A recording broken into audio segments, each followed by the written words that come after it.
L'association des personnes du troisième âge voit le jour à Boaké au cours d'une cérémonie organisée dimanche 25 décembre 2022 à la préfecture régionale de Boaké. Pour le maire de la commune, cette frange de la population, du fait de l'âge et de la cessation des activités professionnelles, doit être soutenue par des programmes visant à améliorer leurs conditions de vie en apportant une réponse appropriée aux risques de violence, d'abus, de discrimination, de maltraitance et d'exclusion.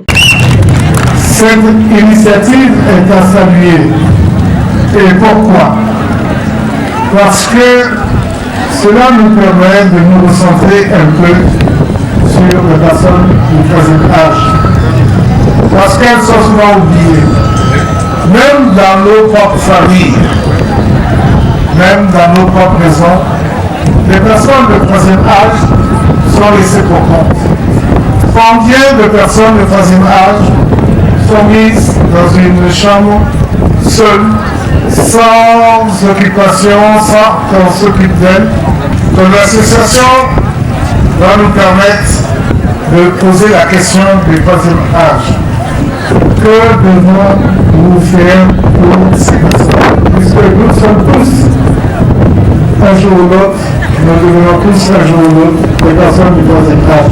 Bar Souleymane, représentant de la première dame Dominique Ouattara, marraine de la cérémonie, et du ministre des Transports Amadou Koné, a remis les dons de la première dame qui se chiffrent à 2 millions de francs CFA avant de montrer la disponibilité des deux personnalités à soutenir cette organisation.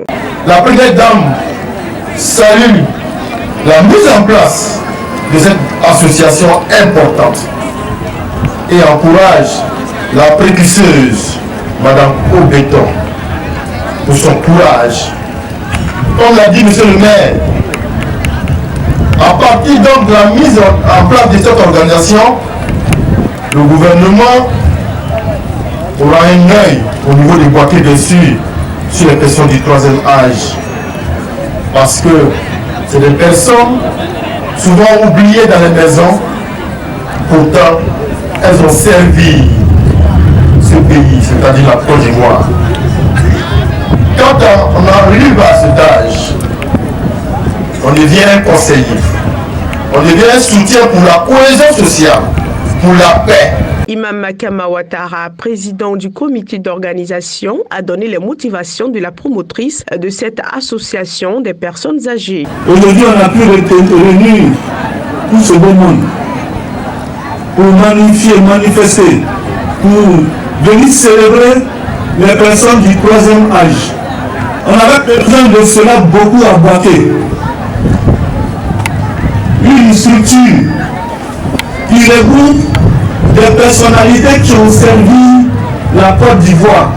Ils sont aujourd'hui à la retraite et cette compétence-là est là encore. On a besoin de ces personnes-là à Boaké parce que nous avons besoin de vivre ensemble.